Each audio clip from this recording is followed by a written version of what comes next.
Hello friends, कैसे हैं आप सब? बढ़िया फ्रेंड्स, मैकेनिक्स में आज हम लोग ये दो टॉपिक पढ़ेंगे।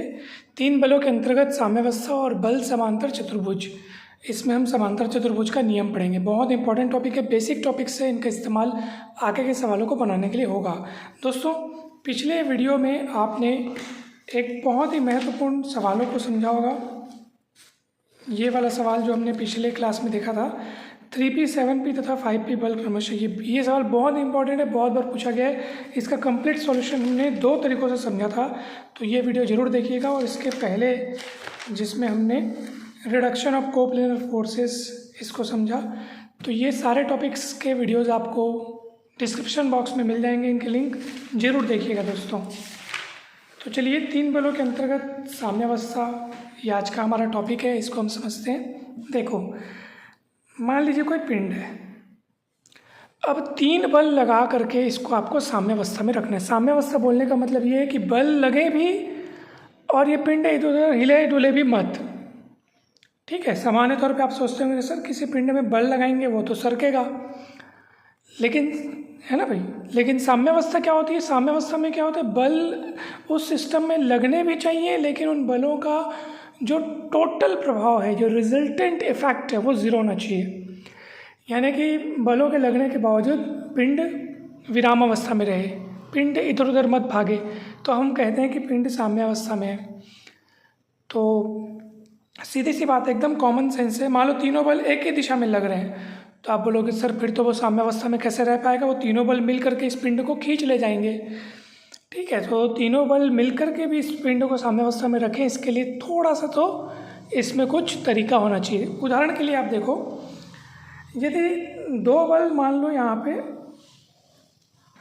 एक दूसरे के समांतर काम कर रहे हैं, इस पिंड में दो बल एक दूसरे के समांतर हैं, तो ऑब्वियस सी बात है कि दो बल समांतर है, मतलब इसको इधर खींचने की कोशिश करेंगे, तो तीसरा बल कैसा लगना चाहिए कि वो इन दोनों के इफेक्ट को न्यूट्रल कर दे, कैंसिल कर दे।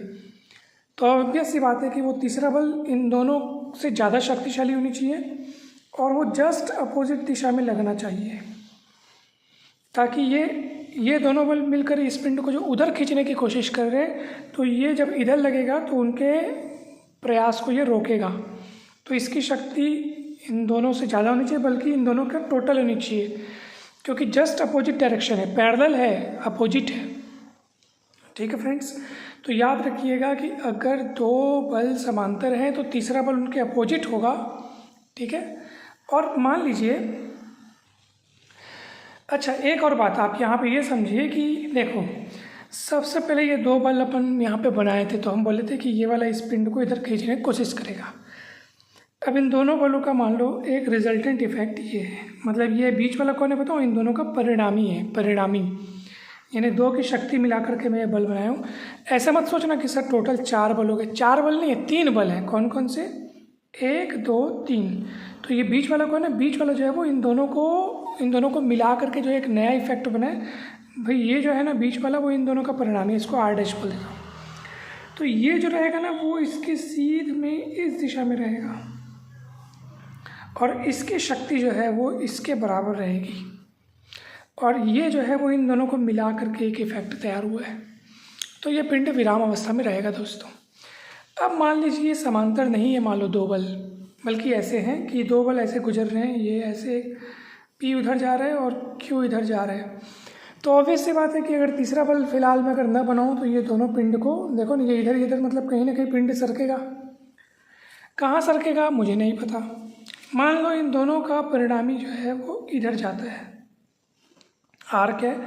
इन दोनों का परिणामी, मतलब इन दोनों की मिलीजुली ताकत, तो पिंड को ये उधर खींच के ले जाएगी। लेकिन अगर आपको पिंड को सरकने नहीं देना है तो इसी शक्ति, यानी कि इसी बल, ठीक है, फिजिक्स में शक्ति बल दोनों अलग अलग चीज़ें हैं। हम लोग सामान्य आमतौर की भाषा पे अपन बल शक्ति ऐसे बोल रहे हैं, लेकिन फिजिक्स में बल अलग है, शक्ति अलग है। ठीक है, तो इन्हीं दोनों का जो मिला जुला बल है, इसके इफेक्ट जितना आपको जस्ट अपोजिट दिशा में बल लगाना पड़ेगा, इसके बराबरी का, तब ये जाकर के पिंड बैलेंस पे रह पाएगा, साम्यावस्था में रह पाएगा दोस्तों। तो ये तीन बलों के अंतर्गत साम्यावस्था, यानी कि इसमें क्या सीखने को मिला कि यदि वो जो दो बल है, जो शुरुआत में अपन ने दो बल बनाए हैं, अगर वो समांतर नहीं है, अगर वो किसी एक बिंदु से होकर गुजर रहे हैं, तो निश्चित तौर पर जो तीसरा बल है वो भी उसी बिंदु से होकर गुजरेगा, तो इसी बिंदु से होकर के गुजरेगा दोस्तों। और इसका इफेक्ट इन दोनों के परिणामी के जितना ही होगा, डायरेक्शन अपोजिट होगी दोस्तों। तो 3 बलों के अंतर्गत साम्यावस्था हमने देखी, ठीक है। अब बल समांतर चतुर्भुज का नियम क्या कहते हैं ये भी देख लीजिए। देखो यहीं पे चित्र में समझ लो, मान लो ये बिंदु ए है, इस पर 2 बल क्रिया कर रहे हैं P और Q। ए बी दिशा में बल P, AD दिशा में बल Q कार्य कर रहा है। अब इस P और Q का परिणामी निकालने के लिए, बल P और बल Q का परिणामी यानी रिजल्टेंट निकालने के लिए आपको क्या करना पड़ेगा, एक समांतर चतुर्भुज बनाना पड़ेगा। यानी जितनी ये है उतनी इधर ये भुजा बनाइए, जितनी इधर है उतनी भुजा इधर बनाइए। समांतर चतुर्भुज तैयार हो गया। तो उसका जो विकर्ण रहेगा, उस विकर्ण के द्वारा ही इस P और Q जो 2 बल है इनका परिणामी व्यक्त होगा उस विकर्ण के द्वारा, जिसको मैंने R लिखा है। तो ये विकर्ण के द्वारा ही इन दोनों का परिमाण और दिशा, मतलब इन दोनों का परिणामी का परिमाण मतलब ये जो मैग्नीट्यूड है और इसकी दिशा विकर्ण की दिशा होगी। तो फिर से एक बात मैं कहना चाहता हूँ, बलों के समांतर चतुर्भुज के नियम के अंतर्गत ये समांतर चतुर्भुज की 2 संलग्न भुजाएं यानी आजू बाजू वाली भुजाएं 2 बलों को व्यक्त करें तो उन दोनों बलों का परिणामी उस समांतर चतुर्भुज के विकर्ण द्वारा दिया जाता है। तो ये विकर्ण जो है वो इन दोनों का परिणामी है, रिजल्टेंट है दोस्तों, ठीक। तो मुझे पूरी उम्मीद है कि ये बलों का समांतर चतुर्भुज का नियम आपको समझ में आ गया होगा और 3 बलों के अंतर्गत आपको साम्यावस्था समझ में आ गई होगी दोस्तों। कहीं पर भी कोई भी डाउट होगा तो ज़रूर पूछिएगा। तो आज की इस क्लास में इतना ही। नेक्स्ट क्लास में हम लोग लामी का प्रमेय समझेंगे और उससे संबंधित एक एग्जाम्पल देखेंगे। तो वो बहुत इंपॉर्टेंट टॉपिक है, ज़रूर देखिएगा दोस्तों। आप सभी को बहुत बहुत धन्यवाद। जल्दी मिलते हैं हम नेक्स्ट वीडियो में। कहीं पर भी कोई भी डाउट होगा तो बेझिझक बिंदास आप कमेंट सेक्शन में पूछिएगा।